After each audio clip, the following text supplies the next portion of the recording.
refere o trabalho de Alexandra Gomes, Mediunidade nos Relacionamentos, que a palestrante tem formação académica em doutoramento em Psicologia da Saúde.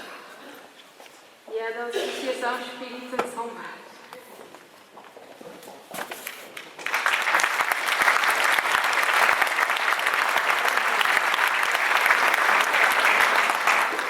Sabem que isto é baixinho, tem sempre que recorrer aqui a umas coisinhas para se levar.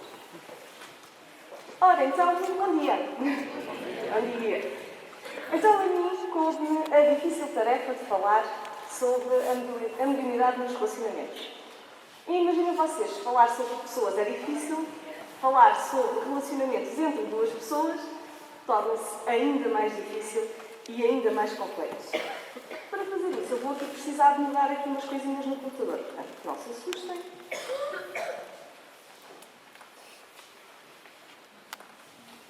Não é? Lá ver.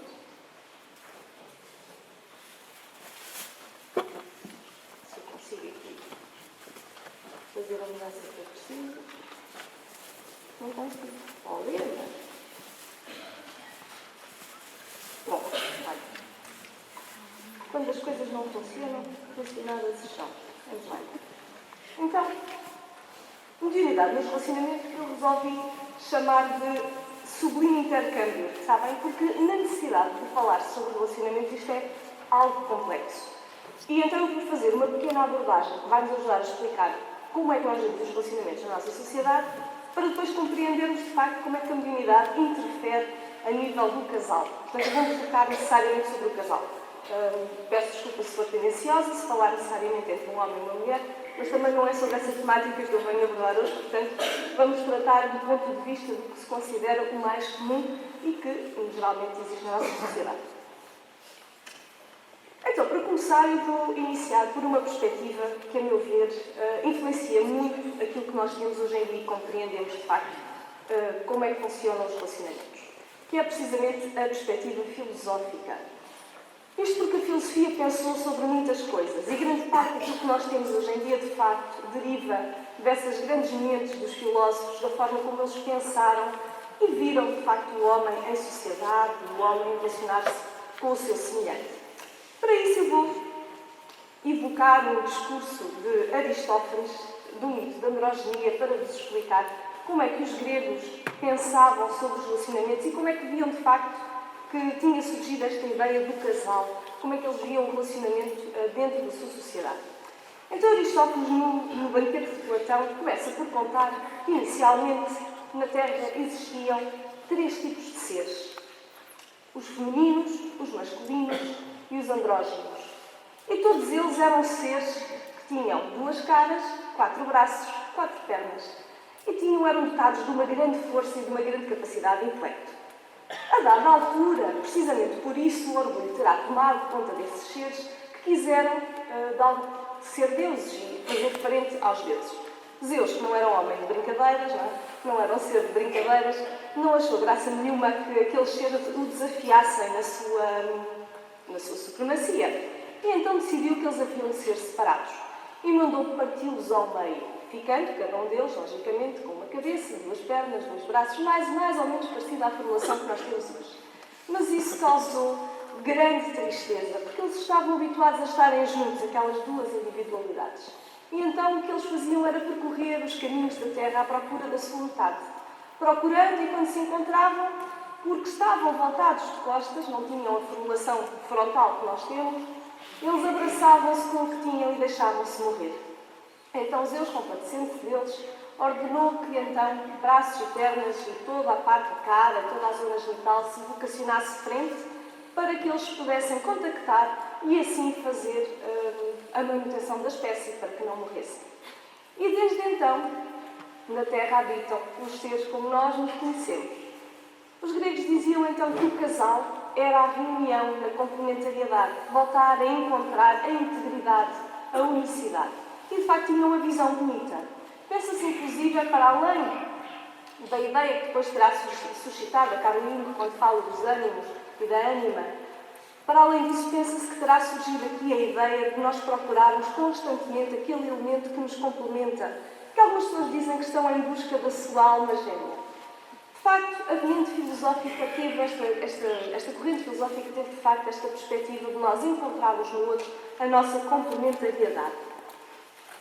No entanto, com o avançar das nossas sociedades, a nossa sociedade ocidental foi amplamente influenciada por aquilo que nós designamos a tradição moral judaico-cristã, ou seja, que o homem seria um ser supremo, criado por Deus, à sua imagem, e que a mulher sim seria inferior. E sendo inferior, portanto, o homem tinha supremacia sobre a mulher. Então aí a visão do relacionamento alterou-se.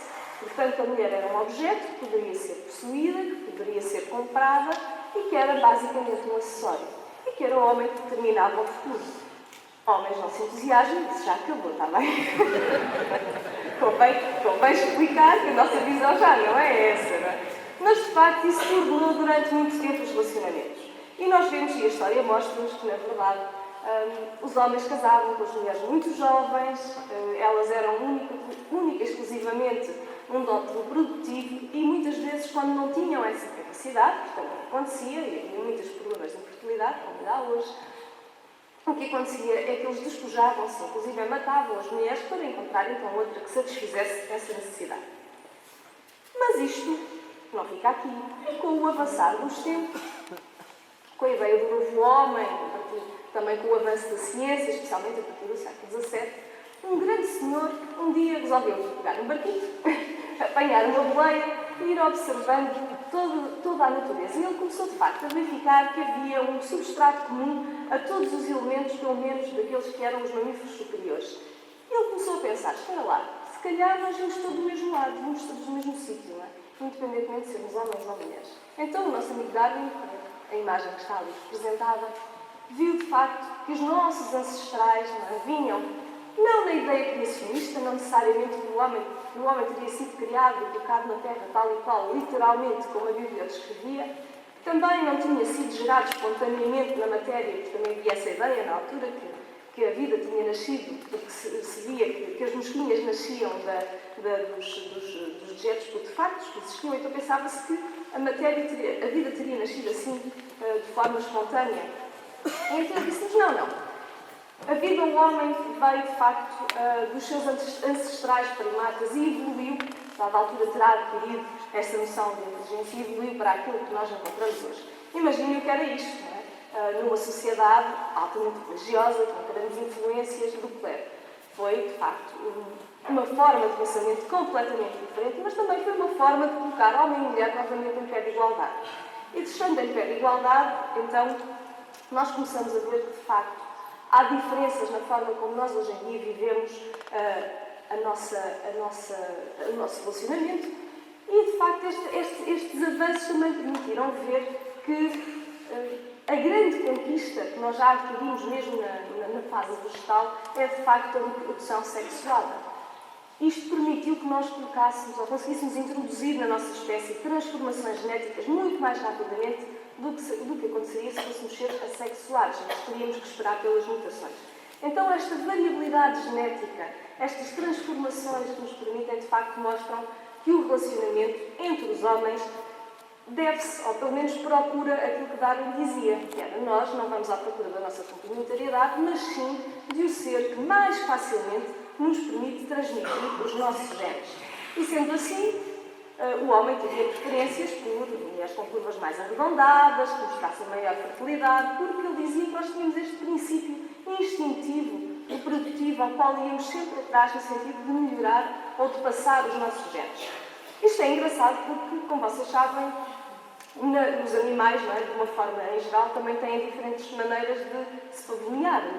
Essencialmente, os ritos de acasalamento a nível da biologia dos animais, dos pássaros, especialmente, têm formas muito bonitas.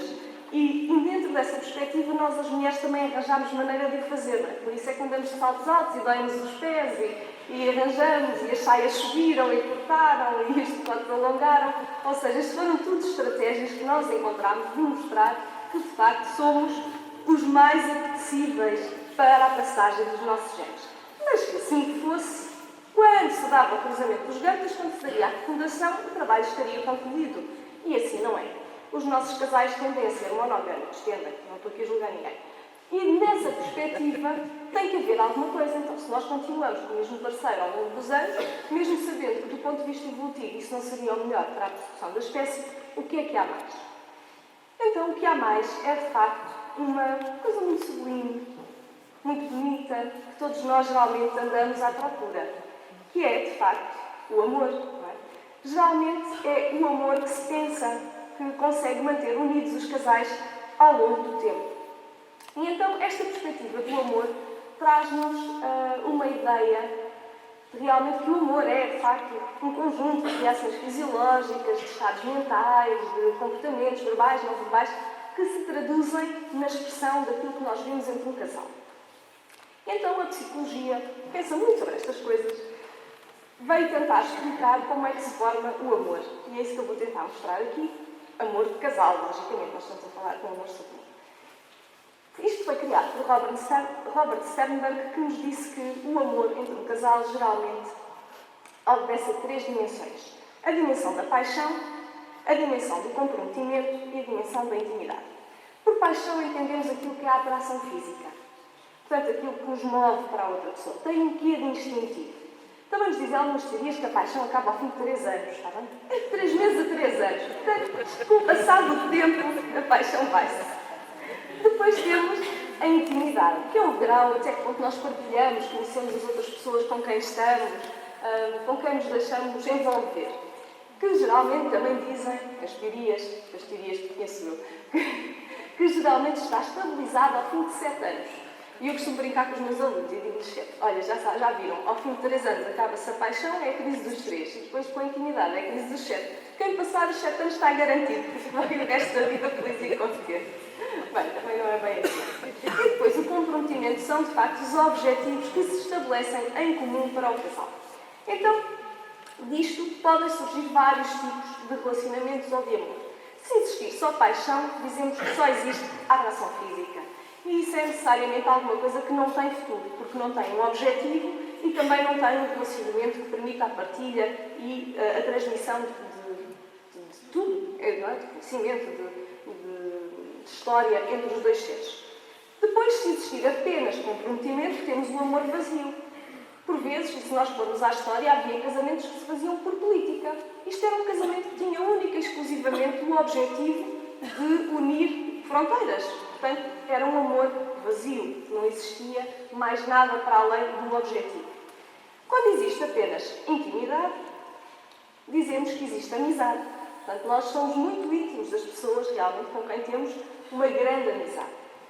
E depois, pela interseção de vários aspectos, por exemplo, paixão com intimidade, temos o chamado amor romântico, em que as pessoas estão tão envolvidas, estão tão enamoradas, que ainda não têm um objetivo em comum, mas têm uma grande intimidade e um grande sentido de atração uns pelos outros. Se tivermos a paixão e o comprometimento, dizemos que temos um amor instintivo. Por exemplo, a atração sexual com o objetivo do acasalamento, têm um objetivo em comum. Depois, se tivermos entre o comprometimento e a intimidade, temos o amor companheiro, que geralmente caracteriza os casais na fase mais final da sua vida, não é?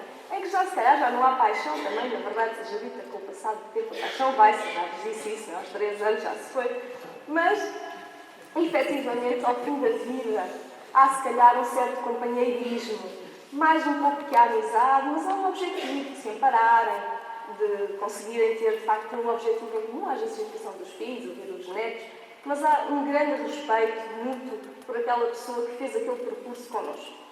E, finalmente, pela reunião dos 3, encontramos o que Sternberg classificou como o amor verdadeiro. Portanto, se nós queremos manter o nosso relacionamento ao longo do tempo com o amor aceso, precisamos sempre de paixão, de intimidade e de comprometimento.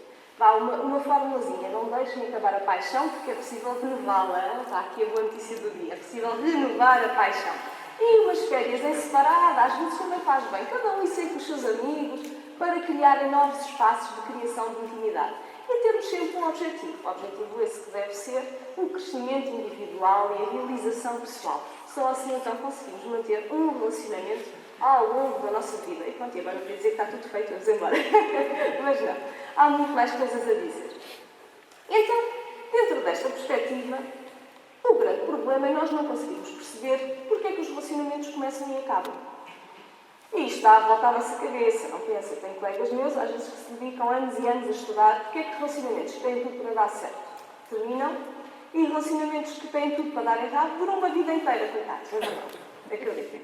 E então, aqui temos, de facto, o Espiritismo em ação. O Espiritismo que nos diz que nós somos seres que já existíamos para além desta nossa existência, não é? Que somos espíritos imortais e que, logicamente, nós não começámos aqui e não vamos acabar aqui. Portanto, esta pré-existência da nossa alma, do nosso espírito, explica muitas destas associações.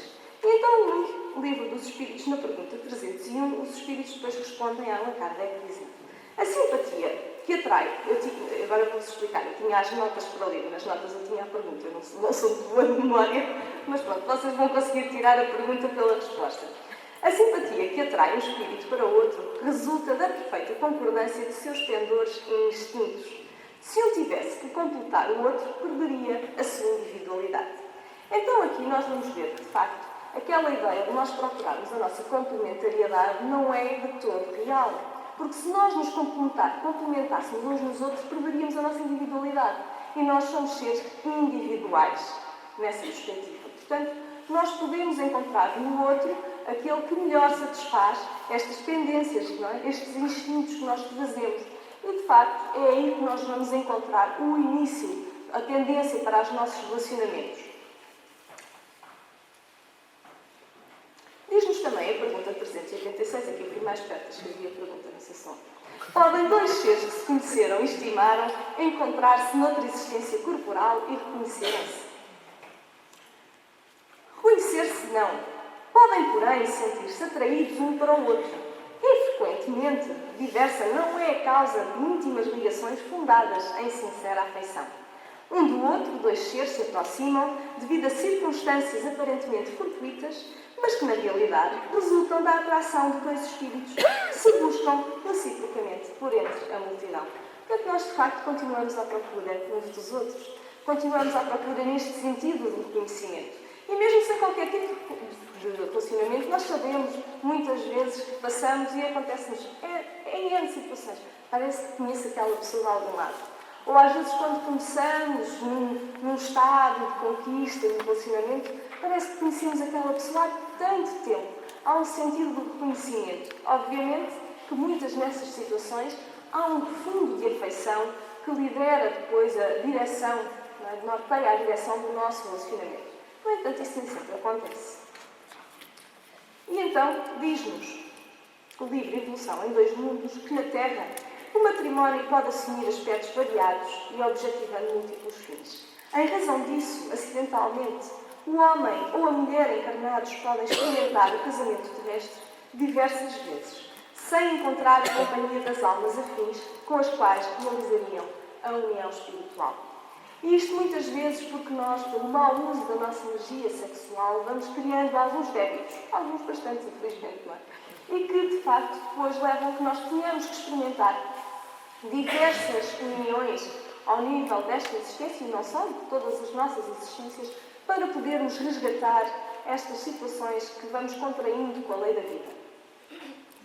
E então temos, por exemplo, eu trouxe aqui isto, acho que vocês reconhecem, quem desde grande nós já deve ter visto o filme. Esta é uma fotografia retirada do filme O Nosso Lar, com base na obra O Nosso Lar, e temos aqui o nosso André Luís. Se bem se lembram, espero não estragar a história a ninguém, André Luís, depois de desencarnar, não é? Fica em nosso lar e depois de recuperar pede para visitar a sua família. E quando ele vai visitar a sua família, o que é que ele encontra? Encontra a sua mulher casada com outro. Claro, não é?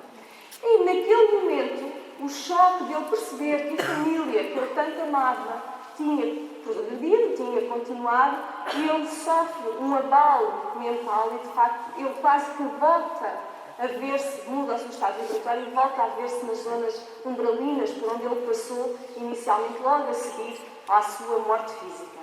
E então, dentro deste sentimento, ele lá recupera, volta à casa e percebe de facto que nós somos todos irmãos em Deus e até ajuda, influencia, quer a sua mulher, quer o marido, para que eles possam melhorar porque o marido, naquele caso, o atual marido da ex-mulher, isto é um bocadinho complicado, estas relações, da ex-mulher estava, de facto, a sofrer com uma doença física e ele, inclusive, intercede para que ele melhore fisicamente.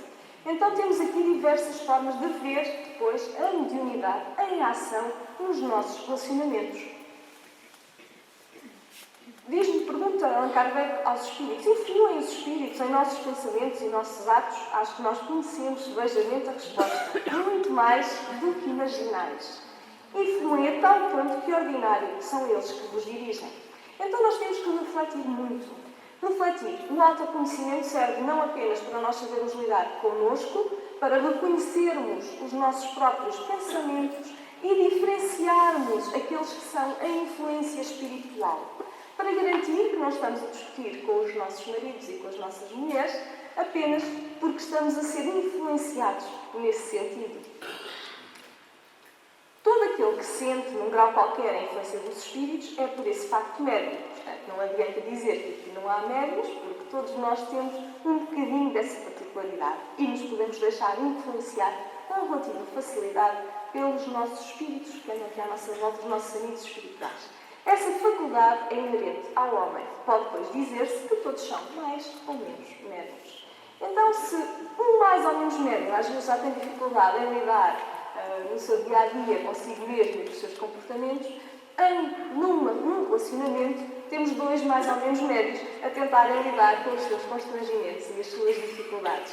E então, dentro desse intercâmbio que se faz a nível do relacionamento, muitas vezes podemos ter mais do que duas pessoas em disputa. Podemos ter nós, os nossos amigos, os nossos menos amigos, os nossos obsessores, a influenciarem-nos para que nós não consigamos levar a bom termo, a bom porto, tentamos estas formas de nos modificar ao longo da nossa existência. Tá bem. Eu também tenho aqui a dos 5, se quiserem, eu tenho aqui a dos 10.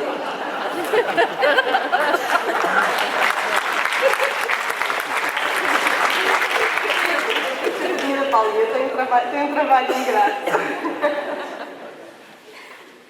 Então, que propostas é que nós temos? Afinal, que eu tenho 10 minutos para falar das nossas propostas.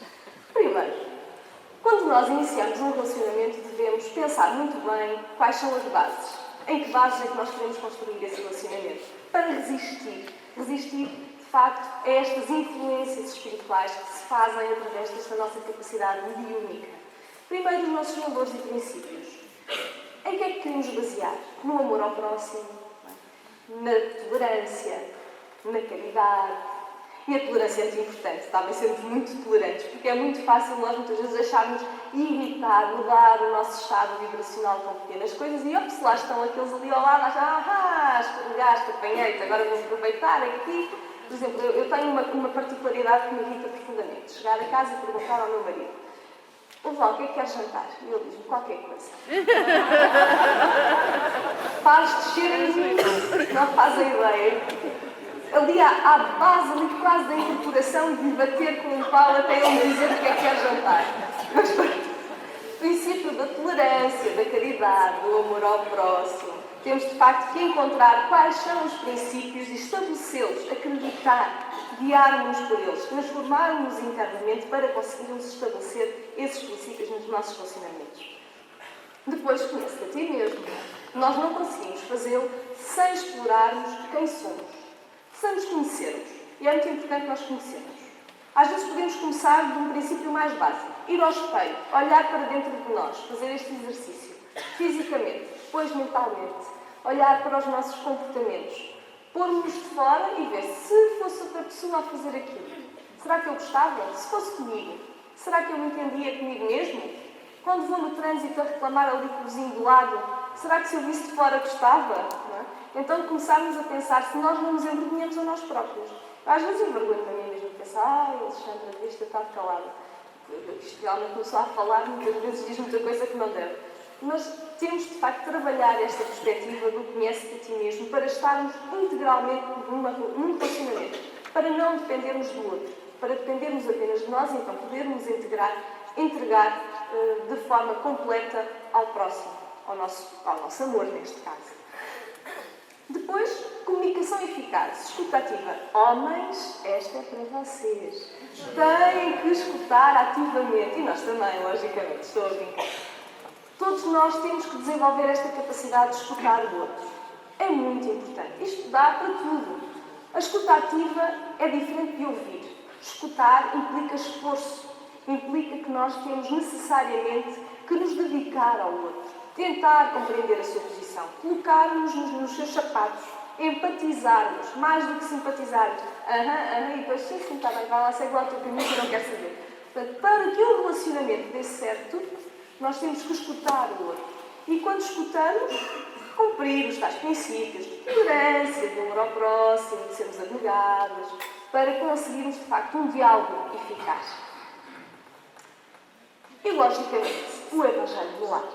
Se nós queremos construir um relacionamento de futuro, se já estamos nessa fase, façamos por tornar a nossa casa no nosso lar, o nosso santuário, garantindo que, através destas preces organizadas, nós conseguimos, de facto, construir um reduto energético, onde aí as influências perniciosas não serão tão fortes, em que conseguiremos, a pouco e pouco, em conjunto, debelar aqueles que não querem que nós consigamos chegar ao sucesso nesse relacionamento, cumprindo, se for o caso, os débitos do passado, ou fazendo jus a esta afeição espiritual que nos une.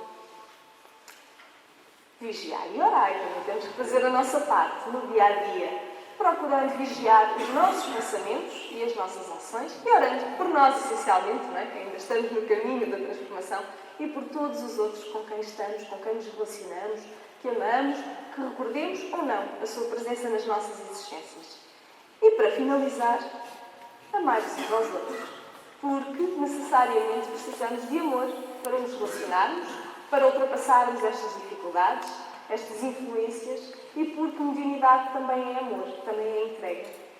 E dentro dessa perspectiva, se nós formos capazes de nos entregar em todos os relacionamentos das nossas vidas, sejam eles de casal, de amizade, de pais e filhos, tudo isso, mesmo este relacionamento mediúnico que nós estabelecemos com o lado lá, então conseguiremos levar esta existência a um resultado mais feliz. Muito obrigada por me terem ouvido.